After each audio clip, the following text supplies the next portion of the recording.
Hello viewers, welcome to the cricket chatters. बात करते हैं WCL 2 की, वर्ल्ड चैंपियनशिप ऑफ लेजेंड्स की, जिसका कल से आगाज हो चुका है। इसके पहले और इफ्तिताही मैच में पाकिस्तान चैंपियंस ने इंग्लैंड चैंपियंस को 5 रन से शिकस्त दी है।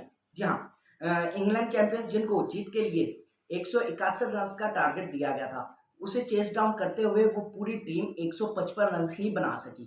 अब पाकिस्तान टीम, जिसने इस इवेंट में पहला मैच जीत कर ही अपना इवेंट का जो आगाज है वो फातिहाना तौर पर और एक जीत के साथ सफर का आगाज किया है, जैसे कि पाकिस्तान ने WCL 1 में किया था।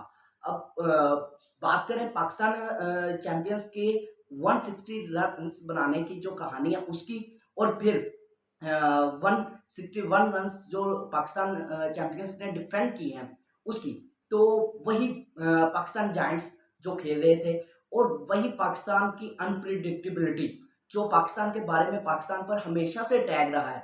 जब ये पुराने खिलाड़ी पाकिस्तान की नेशनल टीम में भी खेला करते थे, तब भी के बारे में यही कहा जाता था कि ये अनप्रिडिक्टेबल है, कि एक लम्हे में ये कुछ है, एक लम्हे में ये कुछ है। और वही सेम टू सेम हमें इस मैच में भी देखने को मिला, जब उन्हीं जायंट्स जो कि पाकिस्तान के कुछ फॉरवर्ड प्लेयर्स हैं और कुछ ऐसे प्लेयर्स हैं जो कि अभी भी डोमेस्टिक खेल रहे हैं, तो लेकिन नेशनल टीम में हिस्सा नहीं है नेशनल टीम का, तो उन पर मुश्तमिल ये टीम पाकिस्तान चैंपियंस जो है, ये इवेंट का पहला मैच इंग्लैंड चैंपियंस के खिलाफ खेलती है। अब पहले बैटिंग करते हुए पाकिस्तान के चैंपियंस जो हैं वो 160 रन का टारगेट देते हैं। एक लम्हा था जबकि ये टारगेट सिर्फ और सिर्फ 100 का लग रहा था, कि हो सकता है कि ये 20 ओवर्स में सिर्फ 100 का टारगेट देते हैं। फिर ये बढ़ा और कैलकुलेशन हुई कि चले 120 तक ले जाएंगे, क्योंकि पाकिस्तान टीम वही बैटिंग में तो चल में आया कि लीड पर चल रही थी। कि अगर मैं बात करूं प्लेयर्स की, तो पाकिस्तान की जानिब से जो कामरान अकमल है, जिन्होंने WCL 1 में शानदार परफॉर्मेंस दी थी, लेकिन इस इवेंट का ये पहला मैच है अभी तो, लेकिन यह है कि पहले मैच में कामरान अकमल जो है वो सिर्फ और सिर्फ 8 रन बना सके। और उसके बाद बात करूं शर्जील खान की, तो उन्होंने 12 रन बनाए। उसके बाद उमर अमीन जो कि 6 रन बना सके, और मोहम्मद हफीज पाकिस्तान चैंपियंस के जो इस बार के कप्तान हैं, उन्होंने इस मैच में एक सेंसिबल और अच्छी इनिंग्स खेली। 54 रन बनाए हैं मोहम्मद हफीज ने सिर्फ 34 गेंदों पर, जो कि एक अच्छी इनिंग्स थी, क्योंकि एक टाइम था जब पाकिस्तान की विकेटें गिर रही थी और ऐसा लग रहा था कि पाकिस्तान में भी कोई इतना बड़ा स्कोर जो है वो स्कोर बोर्ड पर ना लगा सके, कोई इतना बड़ा टारगेट इंग्लैंड चैंपियंस को ना दे पाए। लेकिन जहां एक साइड पर विकेटें गिर रही थी, वहां पर मोहम्मद हफीज ने विकेट संभाली भी और एक टाइम पर आकर फिर एक्सिलरेट किया और पाकिस्तान चैंपियंस के लिए 54 रन की बारी भी खेली। और उसके बाद शुएब मलिक की मैं बात करूं तो वो सिर्फ 1 रन बनाकर ही आउट हो गए। शुएब मकसूद की बात करूं तो वो सिर्फ जो है 2 रन बना चुके, और आसिफ अली जो है वो 15 रन बनाए उन्होंने। सुहेल तनवीर ने 17 रन, जबकि आमिर यमीन, सुहेल तनवीर और आमिर यमीन, ये दो ऐसे हैं जिन्होंने लास्ट वाले जो 3-4 ओवर्स थे ना पाकिस्तान की बारी के, उसमें आकर एक्सेलरेट किया और पाकिस्तान को जो है वो 160 के टारगेट पर पहुंचाया। लास्ट ओवर में अगर मैं बात करूं तो पाकिस्तान ने तकरीबन 20 से 22 रन जो है वो ऐड किए हैं टोटल में। अब वो 20-22 जो आमिर यमीन की जानिब से ऐड किए गए हैं, अगर वो ना होते तो पाकिस्तान ने ये मैच हार जाना था, क्योंकि इंग्लैंड की टीम 155 जो है वो कर चुकी थी और ओवर खत्म हो गए, जिस वजह से पाकिस्तान ये मैच जीत गया। अगर कोई बॉल्स और मिल जाती हैं या इधर से जो रन्स टारगेट है वो थोड़ा कम होता, तो हो सकता है कि इंग्लैंड चैंपियंस ये मैच जीत जाती। तो ऐसे में ये जो लास्ट ओवर में इन्होंने रन्स बनाए, ये बड़े क्रूशियल थे और अच्छे थे रन्स जो पाकिस्तान टीम में टोटल में ऐड हुए। अगर मैं बात करूं इनके पाकिस्तान के पावर प्ले की, तो पाकिस्तान ने जो है वो 8वें ओवर तक सिर्फ 44 रन पर 3 आउट हो चुके थे पाकिस्तान के, और 9वें ओवर में 4 हो चुके थे। और अगर मैं बात करूं 14वें ओवर की, तो वहां पर पाकिस्तान के 84 पर 6 आउट थे। फिर मैंने आपको बताया कि मोहम्मद हफीज वहां पर थे और रुके, फिर एक्सेलरेट किया, तो 17वें ओवर तक पाकिस्तान ने जो स्कोर कर लिया वो किया जी 116, यानी कि 84 से 116, और एक विकेट इस दौरान गंवाई। फिर उसके बाद जो पाकिस्तान की टीम ने टोटल स्कोर किया वो 160 स्कोर किया। अब इसमें इंग्लैंड की टीम का भी है कि उन्होंने अच्छी बॉलिंग की, और पिच में जो ग्राउंड है वो थोड़ी बड़ी देखने को मिली, तो लग रहा था कि इंग्लैंड चैंपियंस के जो प्लेयर्स हैं वो भी ज़रा अटकेंगे, लेकिन ऐसा नहीं हुआ। बात करें अगर पाकिस्तान के डिफेंड की, तो इसमें भी वही कि जो मैच को है आखिरी बॉल तक लेकर जाना है। यानी कि एक बंदा शायकीन जो क्रिकेट मैच देख रहे हैं, उनको अपनी सीट तक बिठा कर रखना है और उनको आखिर तक जो है ना, वो बीपी और अगर कोई शुगर की टैबलेट वगैरह किसी की कुछ भी है, तो वो लेकर बैठे और आखिर तक इनको देखे। ये वही जायंट्स हैं जिनके हम नेशनल टीम्स के मैच भी ऐसे देखते थे, और अब चैंपियंस ऑफ लेजेंड्स में भी ये ऐसा ही कुछ हुआ है। बात करूं मैं इंग्लैंड की जानिब से, तो इंग्लैंड के जो हैं वो इंग्लैंड ने 3 आउट थे और 155 रन्स बना लिए थे। अब मैं बात करूं इनकी तरफ से जो प्लेयर, एक वक़्त था जब लगा कि इंग्लैंड विकेट नहीं गँवा रहा और इज़िली ये जो रन चेज़ है उसमें आ जाएगा। तो उसमें उनके जो ओपनर मस्टर्ड थे, उन्होंने 58 रन्स की इनिंग्स खेली और वो एक अच्छी इनिंग थी। तो हाल के लेस्टर कुक जो है और जेम्स विंस, वो 7 रन्स बनाकर जल्दी आउट हो गए। पहले रोमान रेस ने आउट कर दिया एलिस्टर कुक को, फिर आमिर यामीन ने अच्छी बॉल यानी कि बोल्ड किया, क्लीन बोल्ड किया जेम्स विंस को। जेम्स विंस वही वो एक प्लेयर है जो कि उनके अभी भी कहीं आपको किसी लीग में या डोमेस्टिक में देखने को मिलेंगे। लेकिन पाकिस्तान की जानिब से अभी भी मैं बात करूँ तो आसिफ अली, शर्जील खान और ये अ, आमिर यमीन, कुछ प्लेयर्स ऐसे हैं जो अभी भी आपको डोमेस्टिक सर्कल में नज़र आते हैं। लेकिन उनकी ज़्यादातर प्लेयर्स जो हैं वो फॉरवर्ड प्लेयर्स ही हैं। बात करूँ यहाँ पर, तो एक वक़्त था जब एन बेल जो है उन्होंने 51 रन्स की पारी खेली। अब इयान बेल और मस्टर्ड जब दोनों क्रीज पर थे, तो ऐसा लग रहा था कि हो सकता है कि ये मैच जो है ये पाकिस्तान हार जाए। लेकिन फिर भी पाकिस्तान ने इन कंट्रोल रहकर मस्टर्ड को जब आउट किया, तो वो एक टर्निंग पॉइंट था पाकिस्तान की सेकंड इनिंग्स में, यानी कि डिफेंड करते हुए। मस्टर्ड आउट होते ही उनका जो रन रोटेशंस है और स्कोरिंग रेट है वो नीचे आया और पाकिस्तान ने 16वें 17वें ओवर तक मैच अपने हाथ में बना लिया कि 110 उनका हुआ था सिर्फ।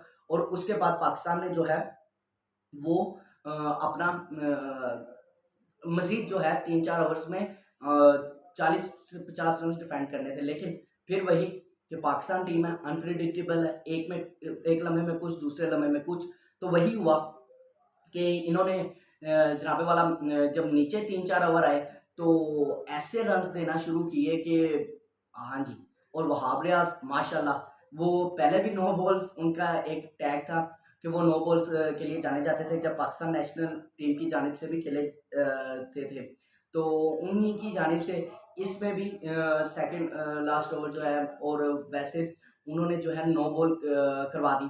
तो उसके अलावा स्कोर पाकिस्तान टीम को इन 3-4 ओवर में थोड़ा-सा लगना शुरू हो गया, क्योंकि वहाँ पर उनके कप्तान एरन मॉर्गन और एरन बेल, उन्होंने ज़रा खुल के खेलना शुरू किया, क्योंकि लास्ट था, उन्हें भी पता था कि डू एंड डाई की सिचुएशन है कि या तो मारेंगे, तो नहीं तो वैसे ही मैच हार रहे थे वो, तो उन्होंने मारने की तरफ गए और पाकिस्तान बॉलर्स ने स्कोर देना शुरू कर दिया।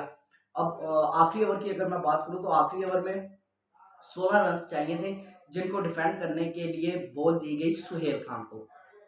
जी हाँ, वही सुहेल खान जिन्होंने पाकिस्तान की जानिब से रिप्रेजेंटेशन भी की है नेशनल टीम में। तो उन्होंने एक अच्छा जो है वो टारगेट जो है वो 1 ओवर में रोका, यानी कि 16 रन्स थे, 12 रन्स उन्होंने दे दिए और पाकिस्तान 5 रन से जीत गया।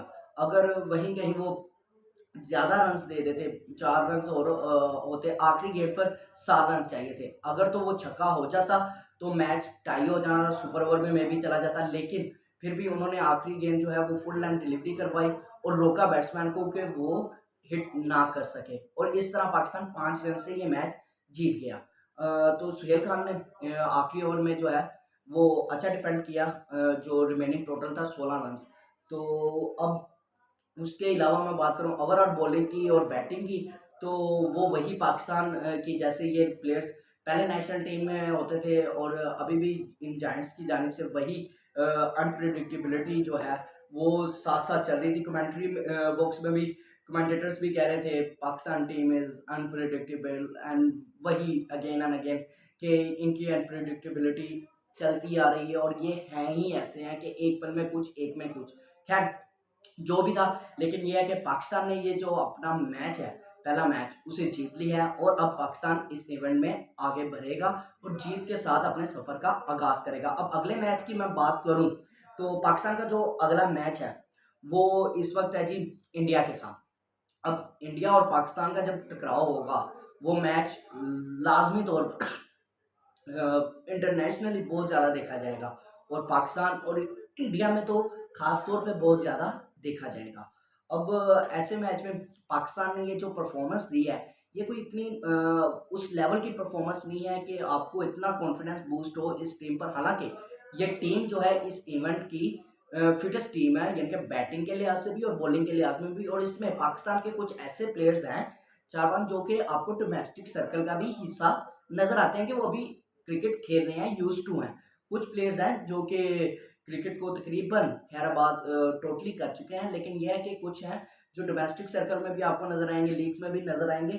तो ऐसे में अब उधर दूसरी जानिब मैं बात करूँ इंडिया की, तो इंडिया की टीम जो है वो भी स्ट्रॉन्ग है।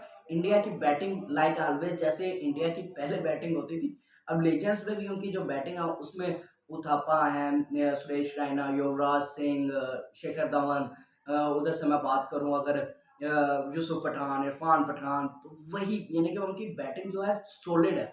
और अगर पाकिस्तान ने इसी बैटिंग फेस के साथ जो कि पाकिस्तान ने इस मैच में शोकेस किया है, अगर इंडिया के खिलाफ इसी इंटेंशन के साथ और इतने ही टारगेट के साथ अगर पाकिस्तान माइंडसेट अप्रोच के साथ जाता है कि डिफेंड करेंगे या फिर हम ये करेंगे, कम टोटल स्कोर या ऐसी ही बैटिंग पाकिस्तान ने दी, तो मुश्किल हो जाएगा पाकिस्तान के लिए ये मैच जीतना।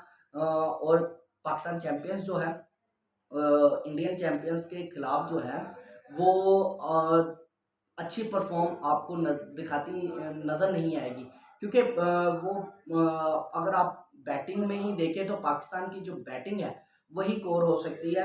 आल्दो के बॉलिंग में हमारे पास वहाब रियाज, सुहेल खान, सुहेल तनवीर, रोमान रईस, शाहिद अफरीदी, शुएब मलिक, मोहम्मद हफीज़, ये सभी के सभी बॉलर्स भी हैं और पाकिस्तान की बैटिंग में भी इसी तरह बैलेंस है, जिसमें आसिफ अली भी है, शुएब मलिक भी है, मोहम्मद हफीज़ हैं, कामरान इकबाल है, शर्जील खान है, शाहिद अफरीदी है।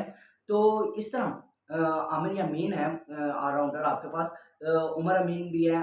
इस तरह पाकिस्तान की जो बैटिंग और बॉलिंग जो है वो एक बैलेंस टीम है। इंडिया है तो इंडिया के भी वही साबिक जो फॉर्मर क्रिकेटर्स हैं वही हैं और उनकी भी एक अच्छी साइड है। अब दोनों के दरमियान एक तगड़ा मैच होगा। तगड़ा मैच तभी होगा अगर पाकिस्तान इस परफॉर्मेंस से हटकर कुछ एक्स्ट्रा ऑर्डिनरी जाकर उस मैच में करता है, कोई परफॉर्मेंस दिखाता है। मज़ीद ऐसे इंफॉर्मेटिव वीडियोस के लिए क्रिकेट चैटर्स से बने रहें।